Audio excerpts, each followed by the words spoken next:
Welcome to Andy Staples on 3. Happy Friday. Hope you are making big plans for your Memorial Day weekend. We got some big plans here at On 3 for next week. We got our Elite Series coming up in Nashville. Some of the best recruits in the class of 2025 joining us. You're going to hear from some of those guys on the show next week. Actually, next week, in the coming weeks. Get you excited for a big time in the recruiting world, because this is when the stuff starts to happen.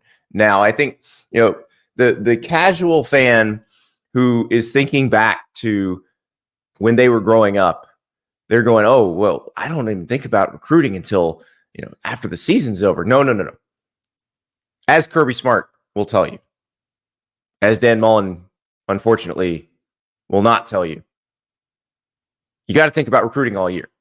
It's always time to talk about recruiting. So that will be front and center next week, because those players who you'll be talking to and hearing from and we'll be seeing, they're then going to be heading to the camps, to official visits, to unofficial visits, and probably a lot of them will have their decisions made, if they're not already made, by the end of the summer.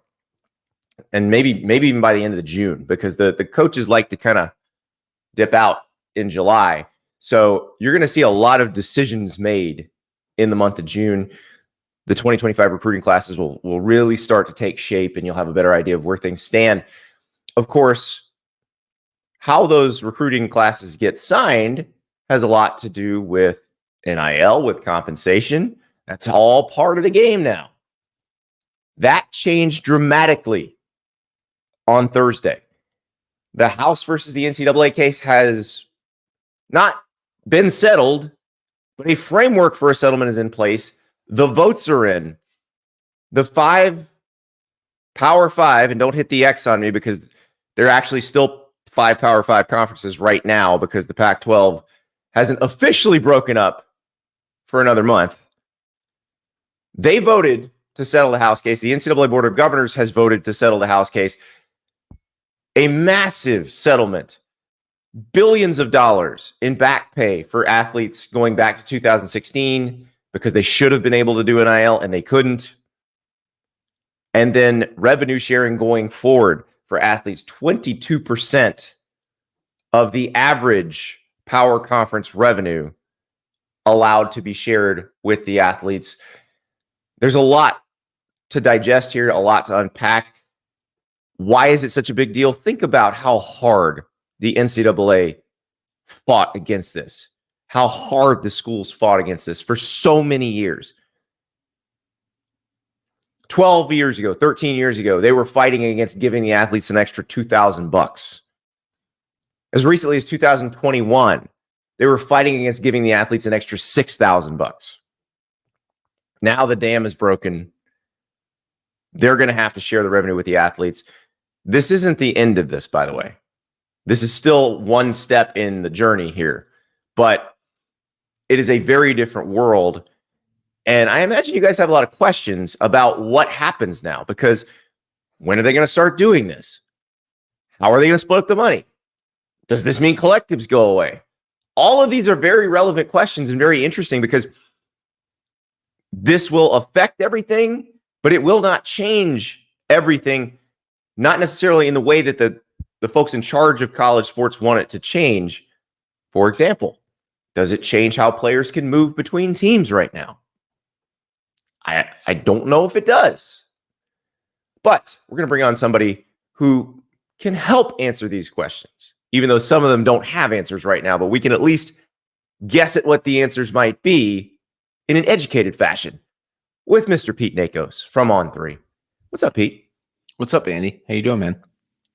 This is a very interesting day. I've been reading a bunch of stories. I just read your story. If you haven't read Pete's story at On3 right now about what this means for collectives, it's very interesting. And I think that's what people most want to know. I started out, Pete, talking about we're having the Elite Series next week up in Nashville. We're going to be talking to some of the top recruits in the class of 2025. This is obviously front and center, very important to them and their families as they figure out how they're going to navigate recruiting, what they're going to do in terms of which school they're going to go to. But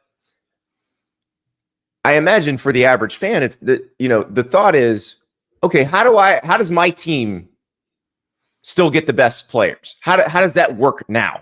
And so let's talk about what this means, what this is going to look like, and then kind of how does it affect football recruiting? So let's start.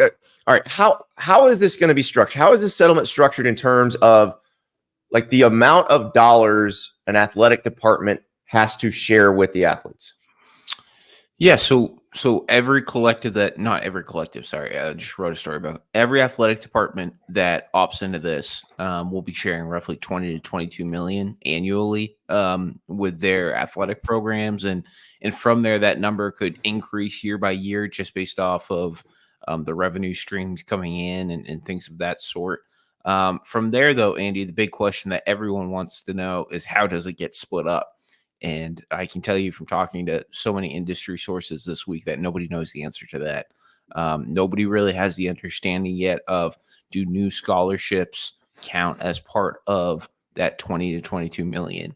No one has the answer of how do you disperse it with being taking into account Title IX. For so long, Title IX has kind of been the clutching of the pearls for the NCAA, you could say, in avoiding this. Well, now we're here. It seems like it's going to happen, but nobody really has those answers. And beyond that, if we can dig into this, I just wrote about it, but there's supposedly going to be a cap on NIL and things like that. Well, there's not collective bargaining. You cannot put a cap on things for athletes unless they're collective bargaining. That's why you're not going to see a change in the transfer portal, because that directly impacts athletes, and you can't craft rules that don't really take into account the athlete's perspective when we're talking about millions of dollars now. So Christopher in the chat goes, won't this kill every other collegiate sport? Okay, here's the deal. The other sports are going to get some of this money too. Yep. Football is going to get most of it because football makes most of it, but the other sports are going to share in this as well. And here's the thing about the other sports. If your favorite AD said before this that this will kill all the other sports, they're hoping you bought that.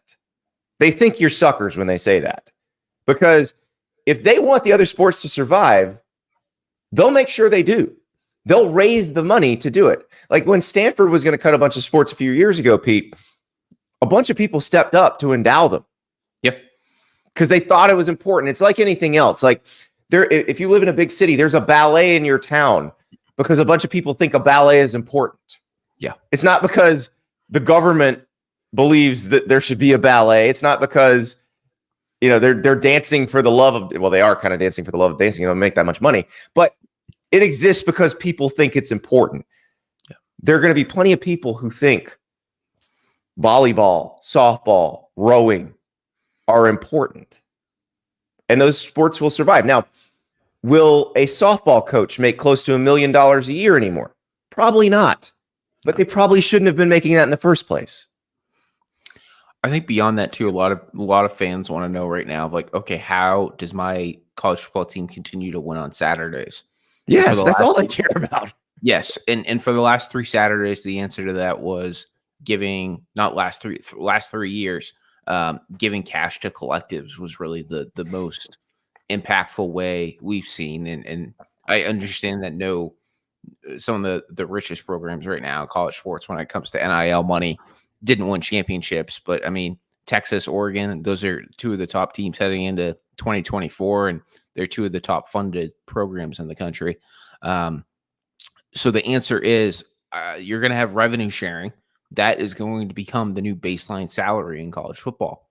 And beyond that, I believe from talking to sources, collectives are still going to be around to provide that competitive advantage to retain and attract talent. And even if somehow collectives go away, I had multiple people point out to me that they think corporate sponsorships, just like we saw this week with the Las Vegas Aces and the WNBA, are going to become even more frequent, right? You saw FedEx strike the $25 million deal with Memphis over 5 years. And the Las Vegas Aces are going to get $100,000 a year through a new deal every player on that team. That's really going to become frequent in college sports if collectives exit the picture, because that will provide the incentive to go to maybe school X over Y. And that's what's very interesting. And I remember talking to people during the season last year, because the fatigue of asking your donors to put in more money to the collective was real, and they were getting tired of being hit up, because basically being hit up double. They're saying you need to donate so that you have the priority points so you can get the best season tickets, but you also need to donate to the collective so we can get players. And a lot of the people, who run college sports, who ADs, the people who advise these people, the collective folks, they're saying corporate money is the next frontier. But the thing is, corporations didn't really want to give to collectives. I live in the state of Florida, Florida State, Miami. I think all of them partner with Publix in some way, shape, or form. Publix is the largest grocery store chain in the state. And everybody's like, well, how come there's no Publix? Publix isn't giving it. Well, for one, Publix has to be careful what they give to one collective over another. You don't want to make customers mad, but also they're more comfortable dealing with the school. Yeah. So now if they're dealing with the school, whether that's in a direct or indirect way, that money can get to the players much more easily, I would think, from these big corporations. So that is, to your point, probably how they continue to fund this, rather than double charging the donors. Yeah, and we talked about player movement, right? A lot of folks believe that that's not going to change until you get to collective bargaining, because then the NCAA and conferences can say, hey, we'll pay X amount if we only have one window or something like that. Well, one thing that's been talked about in some conversations I was told about is, how are these revenue sharing deals actually set up, Andy? Is it a contract? Yeah. Is it just a monthly payment that shows up in your bank account? Nobody really knows the answer. They're going to try to make it a trust for when they graduate. Yeah, I mean, that won't work, by the way. There's so many questions to that remain unanswered, but something that someone floated by me, by no means is this like definitely going to happen, but you look across the pond in the Premier League, there's a transfer fee. Will yes. the transfer fees be a thing where all of a sudden conferences play a really big role in allowing players to move around? And what if a school has to pay out a transfer fee to get an athlete? I'm not saying any of this is going to happen, but these are things that I know that are being talked about that could be very interesting in terms of how players move around. I think you just made the SEC, the English Premier League, and the Big Ten La Liga, by the way. So great. This is, yeah. But no, I mean, that is something that needs to be considered. The transfer rules need to be considered. And I think we should point out, so this settlement, the way it's structured, they're trying to head off any future lawsuits by forcing future players to opt into the settlement. It's a 10-year period. They can opt in. If they don't opt in, like the money that comes from the school, the revenue share from the school is actually a part of the settlement. So if you don't opt into the settlement, you can't get that. But if you don't opt into the settlement, you also can sue however you want. But also, this doesn't stop state attorneys general from suing. And remember, you've got Tennessee, Virginia, Florida. I'm missing a few states there, currently suing the NCAA over the NIL rules, which that case is ongoing. Now, they may drop it because their schools and their states may say drop this, but they might not. I think the other thing that you point out too that's really interesting is just like how, like, a lot of the conversations I've had, and I mentioned this in my article, is collectives, if they stick around, Andy, could really be more important to the group of five than anywhere else, because you look at that group of five, they're not going to be able to participate in revenue sharing probably. Right.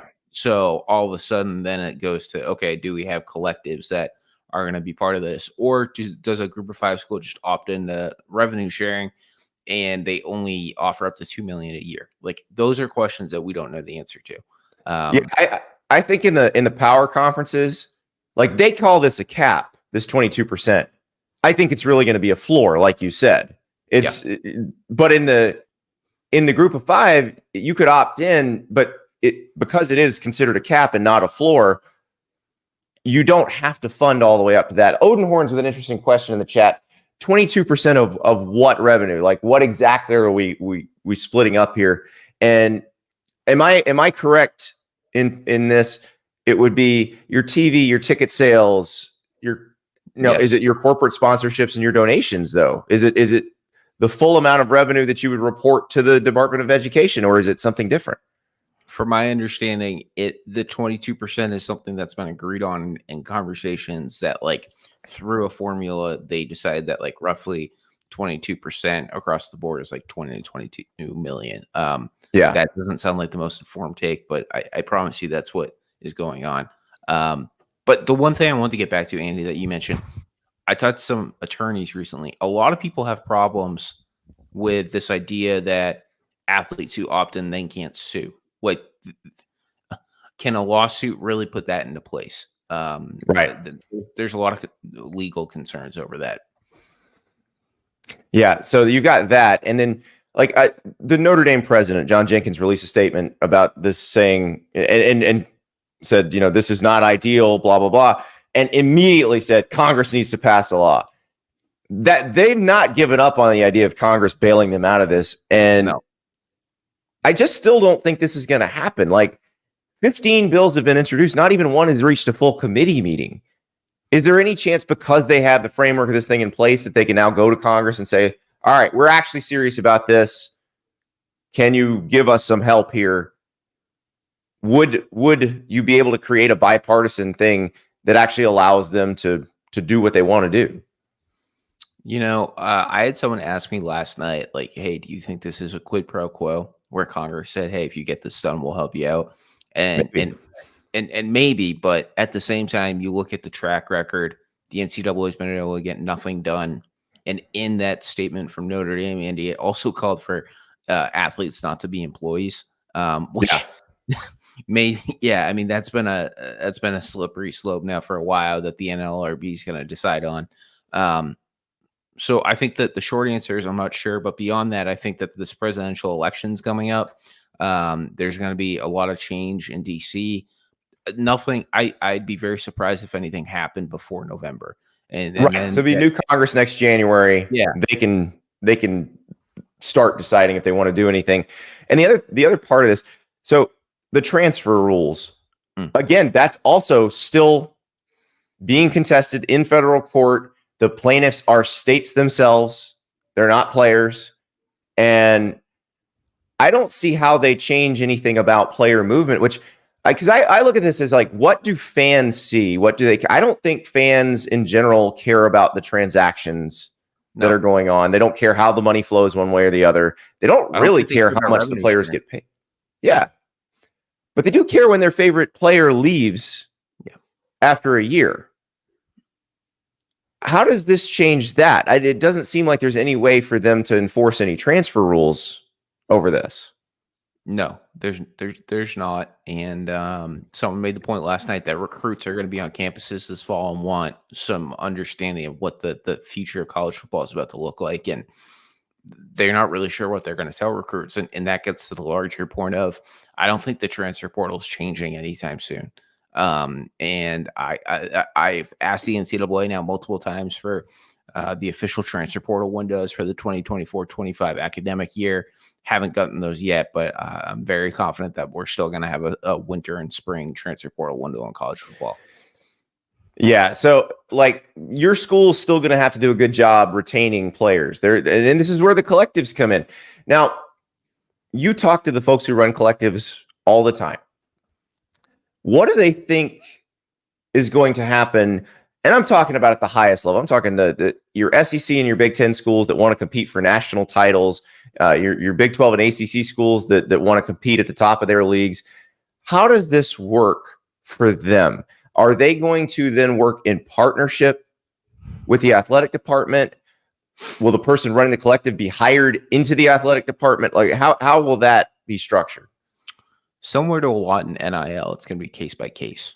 I mean, I wrote in the story this morning, I've already been made aware of at least two SEC programs that are looking into bringing collectives in-house and making them in charge of dispersing the revenue sharing, because they feel like they're the boots on the ground and really capable of doing that. Beyond that, though, for the collectives that don't take over the revenue sharing piece, I think that the high functioning ones, right, the SEC, the Big Ten ones, they will work in conjunction with athletic departments and that relationship will be really important to retaining and attracting talent. And that's where we get back to talking about corporate sponsorships of do those relationships carry over, and then that's how you get corporate sponsorships to the table. The one thing that collectives continue to tell me, Andy, and it gets back to what you were saying about this past college football season, is they do know that donors are very much tapped out, and trying to lean on a model where you're calling your top booster 2 times a month for some extra cash during the transfer portal season is just not going to be the answer. Well, and I think the solution, if you're a school, now this isn't a simple solution, because a lot of this is you're already paying for stuff you've done. Schools always built stuff. They've gutted their football facilities and rebuilt them. They've built these, stupidly monstrous buildings that they don't need. They've built palatial facilities for sports that don't make money, and they're paying debt service on them now, which they're going to feel really stupid about, because that money could be going to players. Yeah. And now they're going to have to really cut back. But I think in the future, you're not going to see a lot of stadium renovation projects. You've seen a few dial back already. Kansas is going through with theirs because it is also a revenue producer.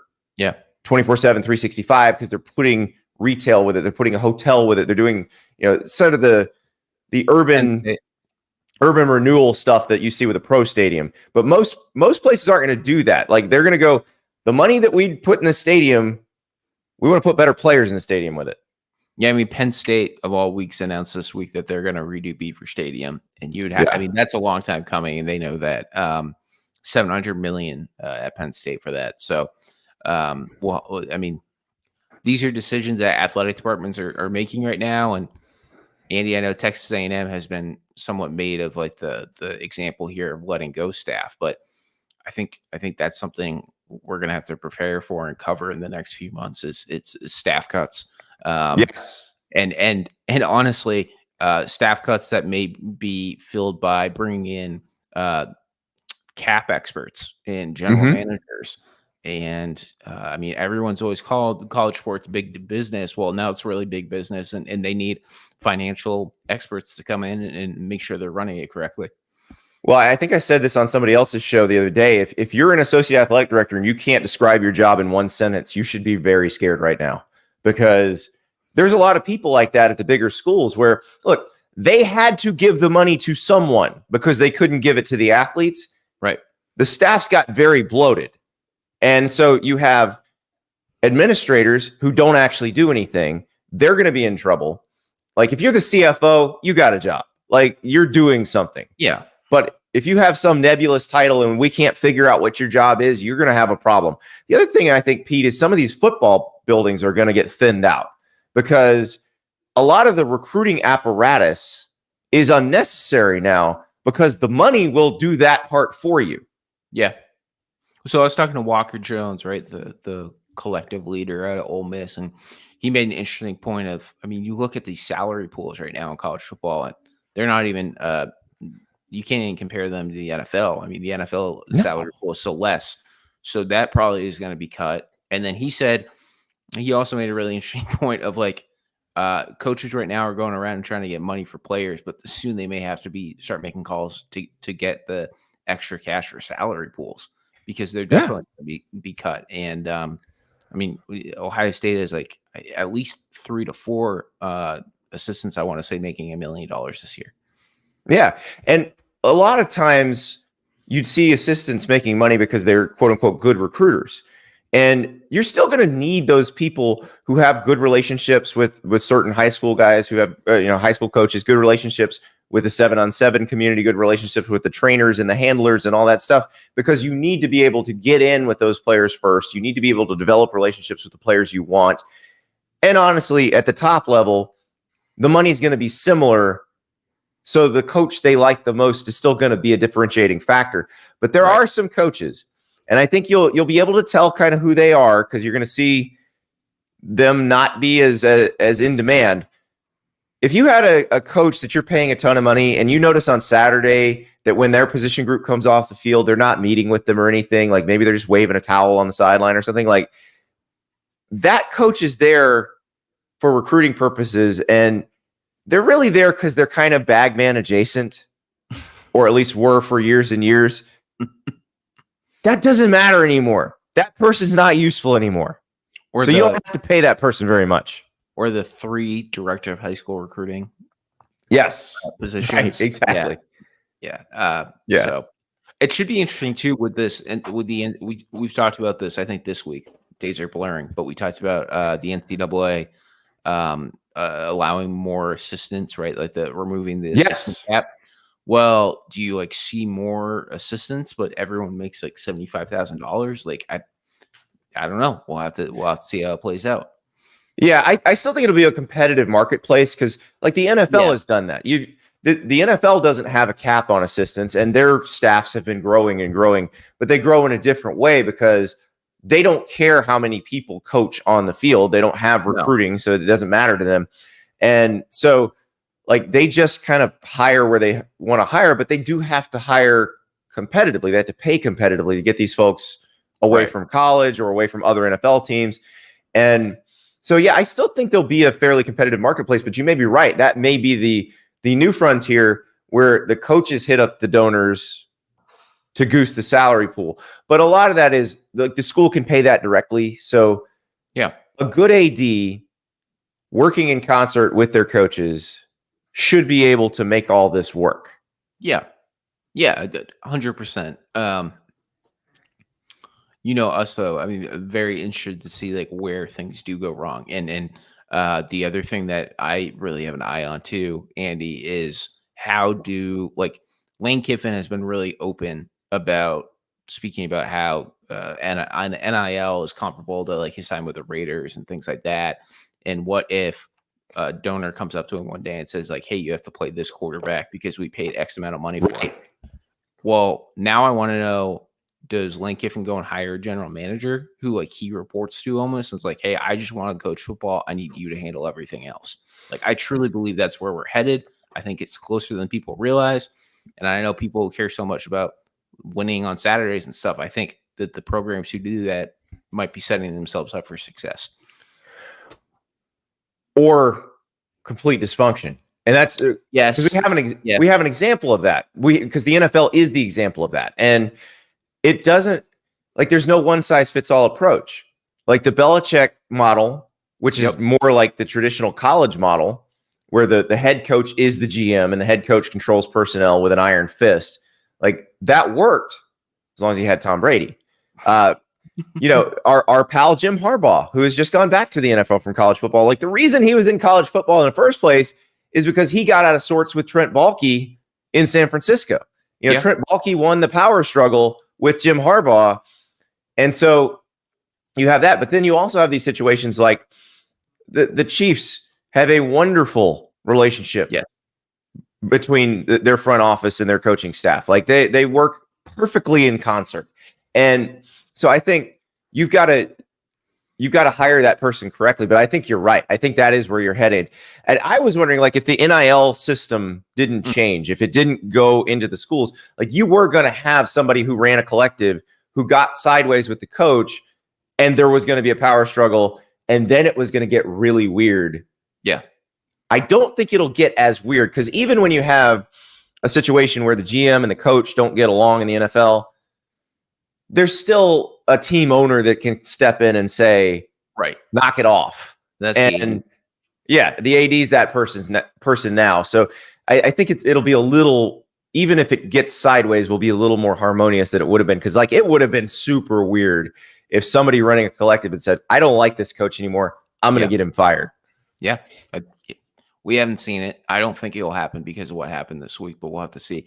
The other thing that you point out is with general managers and things like that, you also start to get into something where there is like in circles right now, and you know this, like we have conversations about, okay, like we think the market value for a quarterback is $1 million.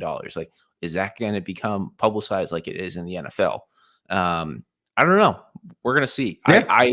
I've had some conversations though, where it's like, I'm not going to be surprised in the next 6 months if I'm trying to go get that, not 6 months, but the next 18 months, where part of my job now is going to be trying to find out how much is he getting through rev share, how much is he getting through endorsement deals, and that is like officially someone's salary, and it's very much out in the open.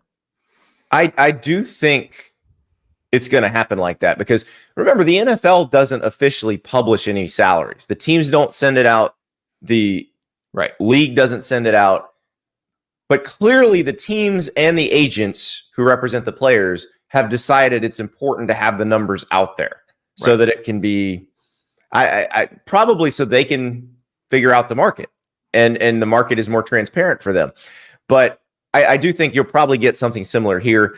The days of the agent lying to the coach, which still happens now, but like in early NIL, the lying to the coaches about here's what we've been offered by this other school was rampant.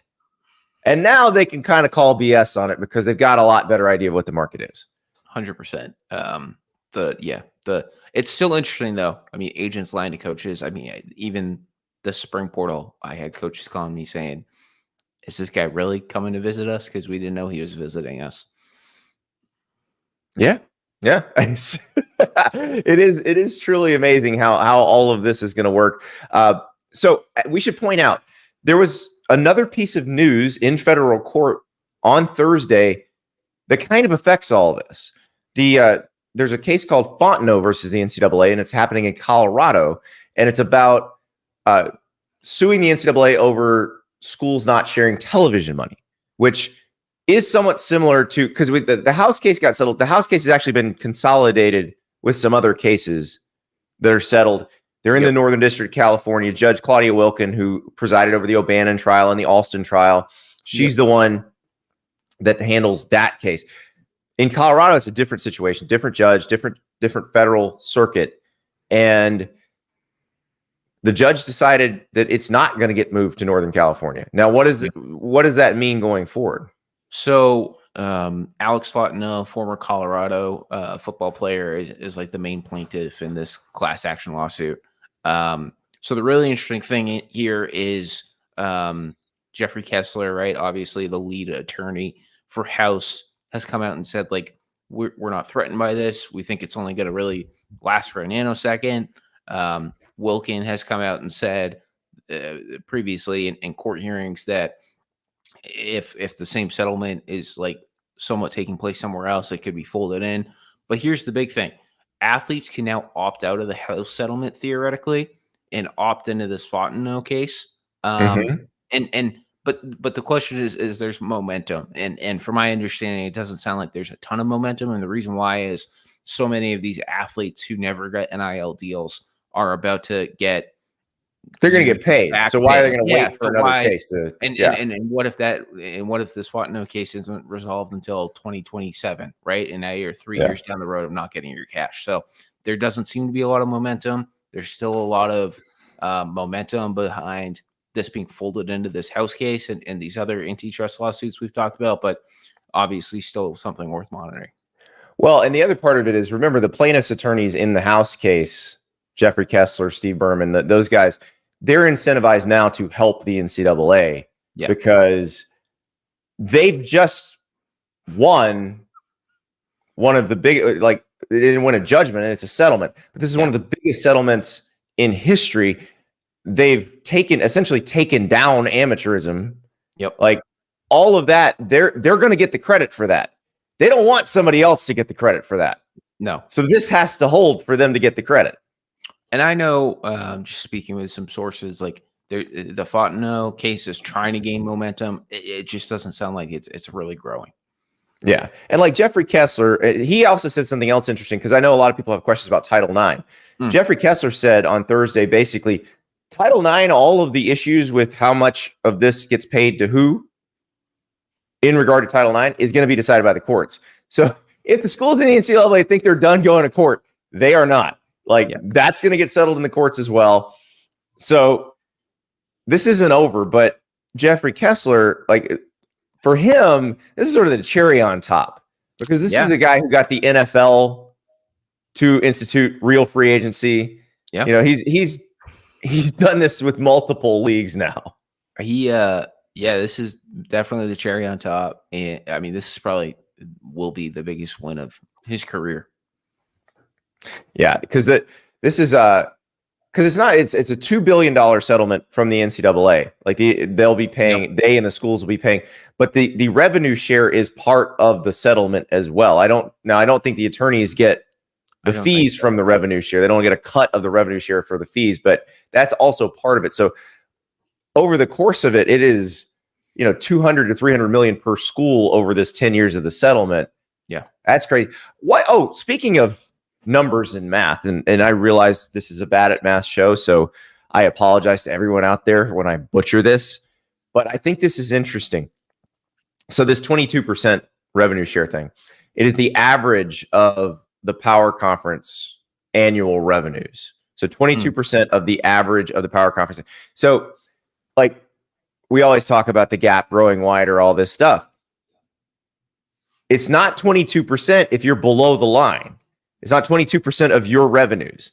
Right. Like if you're the farthest below the line, if you're the lowest revenue producing Power Conference school, it's probably like 35% of your revenues.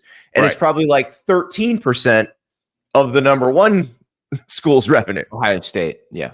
Yeah, exactly. So everybody who thinks, and this is the thing, like all the people in charge, like we want to make it less about money, and we want the one who spends the most wins. We can't have that. You're never going to stop that. Even in your solution, you've widened the gap. And the other thing too, I'll mention is everyone keeps talking about like the 20 million, right? I think there's going to be some schools who only offer like 14 million in revenue sharing. And that will also create a divide.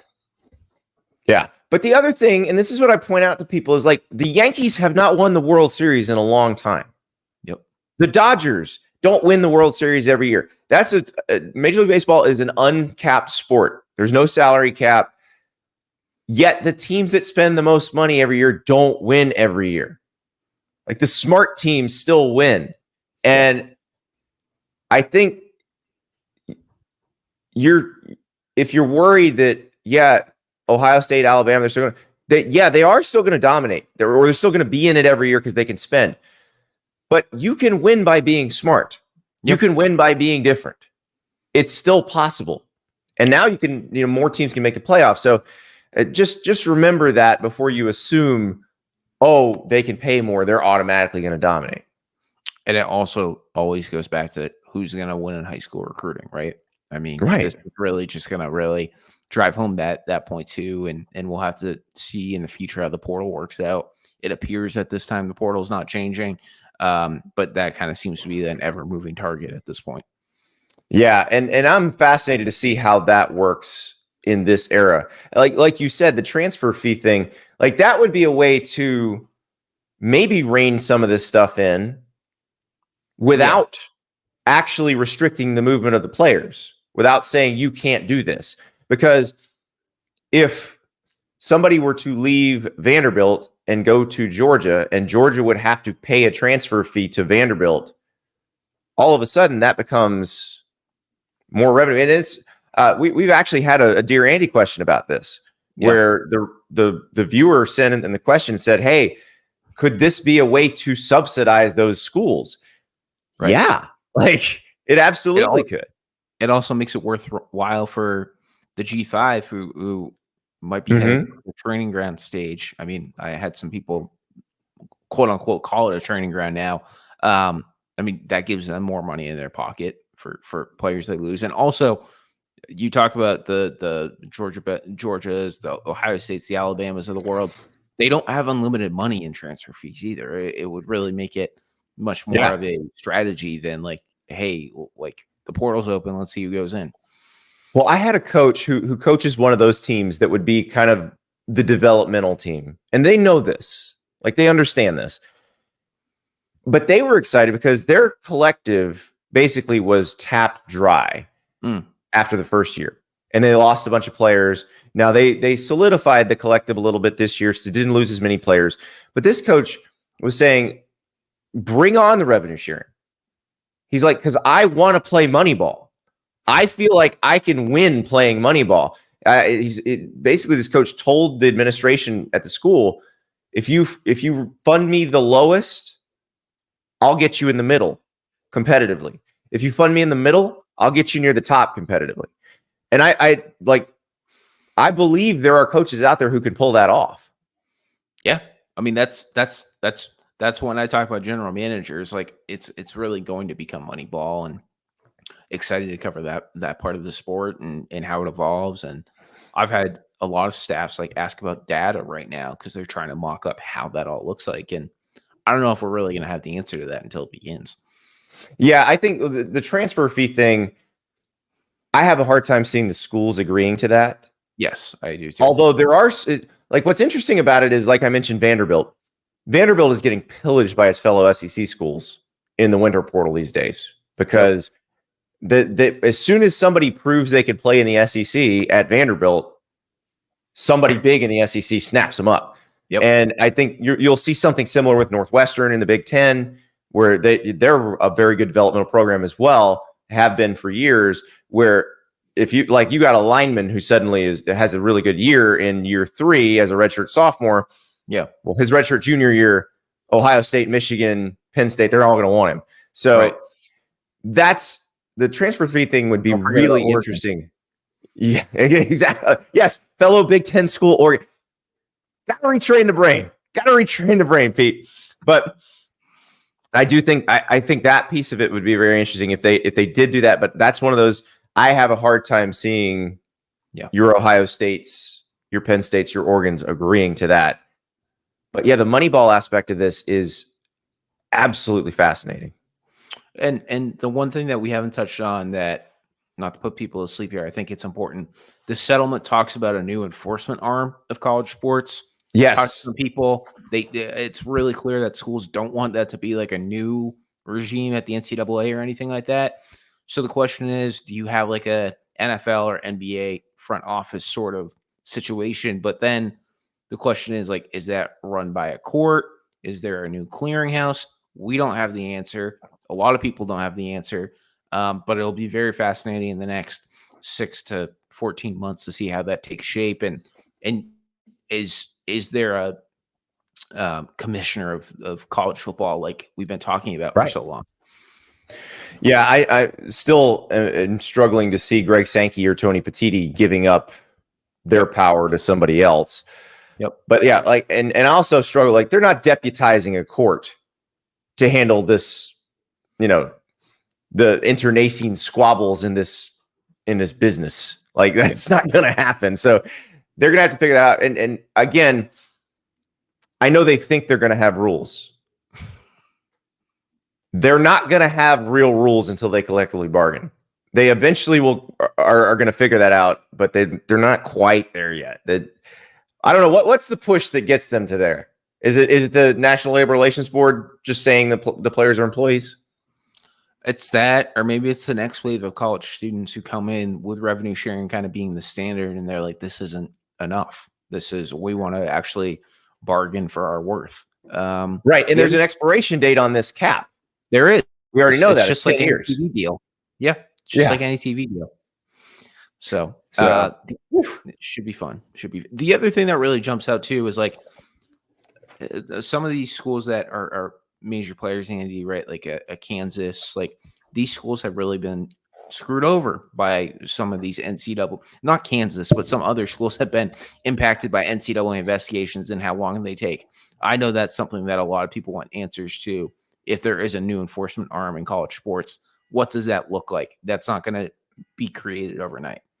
Yeah. And the other thing is, I think you can probably do some stuff through enforcement, but you probably can't do much to the players in enforcement, because that's where you're going to get sued.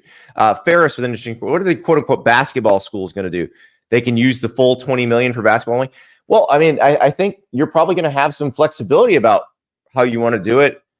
If you'd like to do that, I mean, you could put together a hell of a basketball team, though. Again, Pete, we're showing a picture of UConn right now. Like, yeah, UConn's not buying the highest priced players on the market. They're buying the best players for UConn right now, and that doesn't cost $20 million. No, basketball is really interesting too. I mean, and women's basketball is becoming overly more and more popular, right? So then, I mean, look at Iowa, look at UConn. I think you can make a really good argument that the men's and women's basketball team should receive the same revenue split in some instances. Depending on the place. Yeah. So going to be interesting to see how that works out as well. Christopher Jordan with a there's an easy solution here.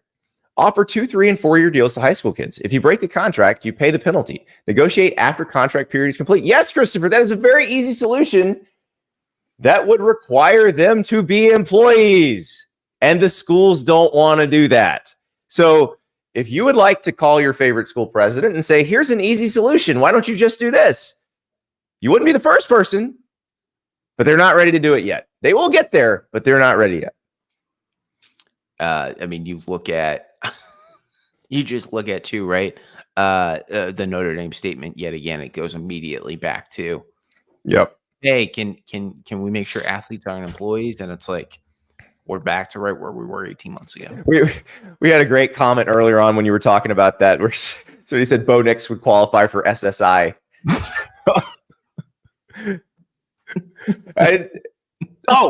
Before we go, Pete, I'm sorry, we should have gotten to this earlier, because I think one of the bigger changes in this thing that I don't think the casual fan noticed, but we'll see going forward. Scholarship limits gone, roster caps in. So no longer an 85 scholarship limit. The actual roster cap numbers have not been set yet. For football, they want like 120 or 130, which is about what rosters are right now. Right. And so you could conceivably give scholarships to all those people. So that will just deepen the SEC and the Big Ten, though, again, there'll be a lot of movement because there's still only 11 spots on the field. And that's a big question right now. You talk about the additional scholarships. Does that count towards the revenue sharing? Because obviously you have to pay for the more scholarships. I'm not saying it is or isn't, but I know it's a question that a lot of people want the answer to at the moment. Yeah, that one will be very interesting. And that'll be very interesting in other sports because, and here's where you'll catch those ADs in the lie all the other sports are going to go away. Because college baseball, not profitable in most places. Even in the SEC, where it's very big, not necessarily profitable. They've been operating in a system where they have 11.7 scholarships for 32 roster spots. Right. So very few players were on full scholarship. A lot of them were on books only. I guarantee you, at LSU, at Mississippi State, at Arkansas, at Ole Miss, at Florida, at South Carolina, there will be 32 baseball players on full scholarship the second this starts. Yes. SEC baseball is on the rise. That's for sure. Yeah. So if they tell you they can't afford this, if they tell you that they can't, there's no money they'll find the money because they want to win. Yes, I completely agree. I'm very skeptical that sports will be cut too. There's more than enough money in college sports. Revenue sharing is coming, but I mean, Andy, you've seen this over the years too. Like, they're not going to just cut. Title IX is a thing. You can't just cut like 3 women's sports because you don't want to like pay the money for it. Like, that's just not how college sports works. That's not how. So yeah, anyone telling you they're cutting sports, be very skeptical of them. Yeah, and also, what they may do with these non-revenue sports is you may see them reorganize into, like, they'll be part of their conference, but you may see these giant conferences reorganize into divisions for those sports that make more geographic sense, that make travel easier. That they may play more tournaments where they all kind of gather in one place and play a bunch of games. There are solutions to these things that don't involve cutting the sport entirely. Now, if you're playing one of the sports that doesn't make money and you think you're going to get a new stadium soon, you're probably not. Like, that's probably not happening. Andy Staple is bringing you the news of the day. Yeah. That's exactly right. If you're a season ticket holder, don't expect a new seat in the near future. Yes. You've been waiting for that chair back for a long time. You better keep waiting, buddy, because that money's going to your left guard. The one thing we haven't talked about, and the one thing the settlement does not talk about whatsoever, but I know so many fans want to know, is what does the future of college football look like? I think that in the next 2 to 5 years, there's still going to need to be some sort of an answer of, does the college football playoff break off on its own? Is there some sort of a super league? Don't forget the SEC and the Big Ten still have a joint advisory group. Those sorts of things I think are really going to be, along with collective bargaining, are really going to be the things that really make the long-term impact on college football. Exactly. As we leave, let's hear from Kirk in the chat. This is stupid. It's not college sports. Let's just scrap this mess and move on to something else. It's no big deal. Life existed before college sports and can certainly survive without it. Well, Kirk, I don't know how to break this to you, but there are TV networks paying billions of dollars for college football games to be on Saturdays in the fall, and they're not going to stop doing that because people seem to like that.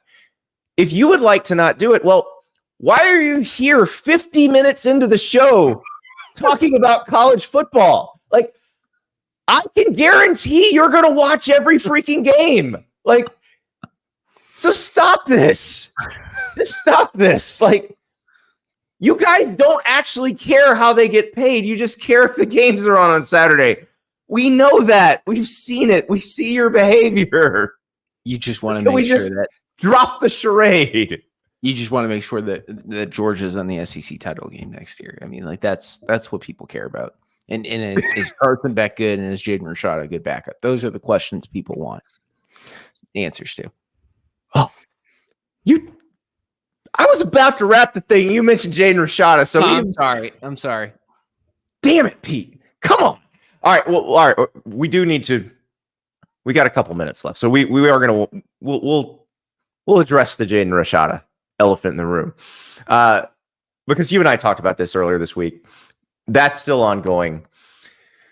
We have not heard from Billy Napier yet, who got sued by Jaden Rashada. Still haven't heard from Billy Napier. Now, my theory is whoever is advising him is saying, listen, the SEC spring meetings are in Destin next week. Normally you talk on the Tuesday or the Wednesday of SEC spring meetings. So you're going to talk then.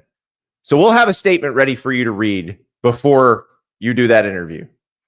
Or we're going to drop it like Tuesday morning at 8 a.m. Just get it out of the way. Yes. And then Billy will take no questions on this.